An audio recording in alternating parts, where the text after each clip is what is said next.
Hi, welcome back to Students for Political Engagement. Today we have with us candidate Susan Korman, who will be running for Richmond Hill Mayor. Welcome. Well, thank you. Thank you, Students for Political Engagement, for organizing this event. And thank you for anyone and everyone who is Zooming with us today. Yeah, thank you. So I guess just to get started, a question about just what you think, in regards to Richmond Hill. What is your favorite thing about Richmond Hill? What do you like most about the city? Before we get started, thank you. But before we get started, can I do a short introduction of myself? Sure. So, because not everybody knows who I am. Sure. Yeah, sure. Okay.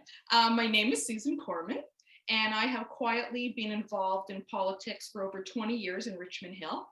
And due to the present sitting council announcing this by-election, I'm now putting myself up front to make a positive difference. And just a short introduction about myself. My family started a charity back in 2011 called Bottles for Bread, where we donate 100% of all the money collected to Richmond Hill community groups. And every year we pick one organization and try to help those most in need. The other charities that I'm involved with include Fill a Purse for a sister campaign, which provides toiletries and essential household items for women and children in crisis, plus my involvement with mental health issues and affordable housing in Richmond Hill, which was supported by my small business through donations and charity work with events such as Home on the Hill and the Richmond Hill Lawn Bowling Club's fundraising events. And in addition, my small business donates to animal rescue groups, such as Dog Tails Rescue and Sanctuary, where we provide blankets, bowls for food and water, pet toys, and harnesses, leashes, and collars, which is a great comfort for those who cannot care for their fur babies. And Thank you. Me. Great. Thank you so much.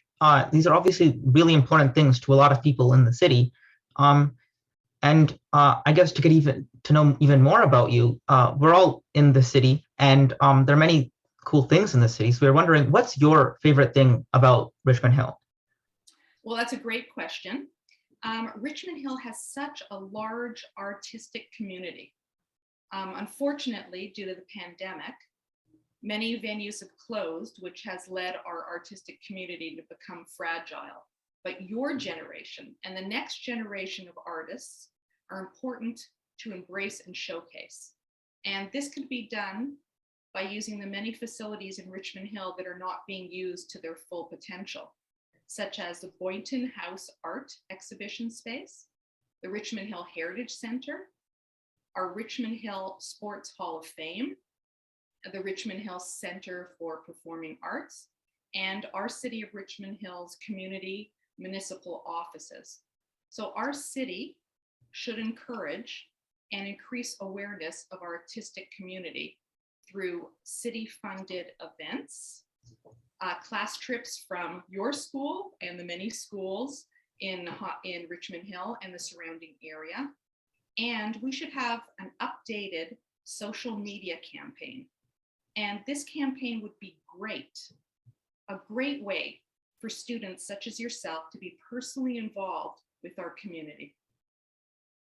Yeah, I think, our school also used to use the Richmond Hill Center for the Performing Arts whenever we had performances. But of course, with the current situation, we can't really do that. The pandemic has shut everything down, and now people are without arts, they're without culture, they're without sports. And it must be very, very difficult with the way the whole climate is. And we don't know when it's going to end. As you mentioned in your introduction, you are an advocate for mental health. So during the COVID-19 pandemic, students, parents, and teachers have certainly been met with their own fair share of mental health problems. So as mayor, what would you do about this?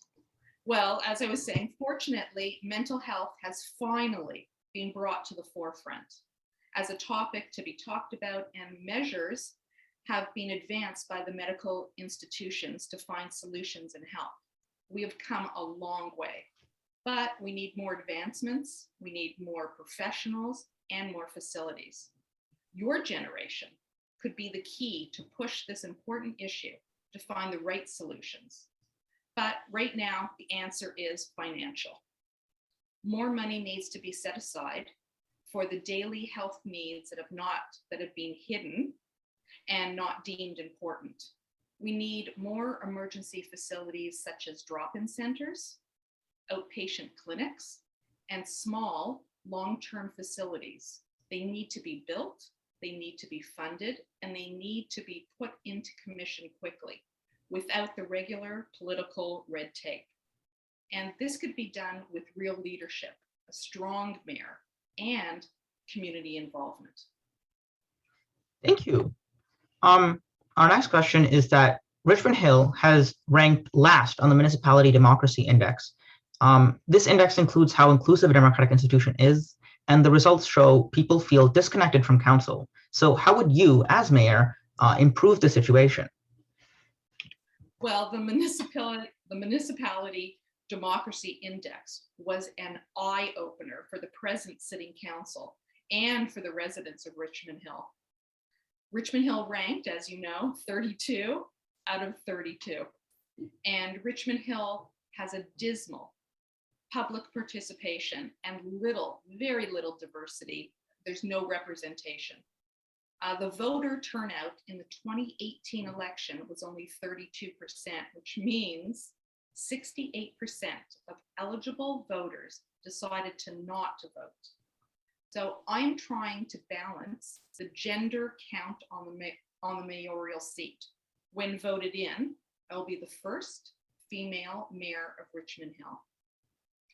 And most importantly, the present Sitting Council has shown throughout the years that the voice and interest of this community does not count. This is why residents are no longer involved. They do not matter. They have no sway on political decisions, and any effort shown is shut down. But this will change when I am mayor. My management style is based on democratic leadership. I look forward to council members and residents participating, voicing their views during the decision-making process, and in turn, listening to the views of all others. I believe that everyone has individual talents and strengths that we can all capitalize on.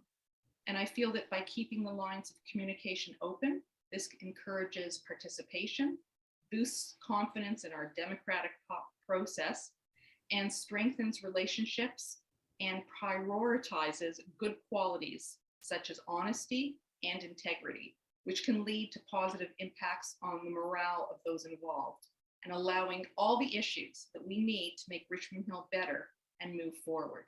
So I believe in one goal and one purpose, one team working with everyone for everyone. Thank you.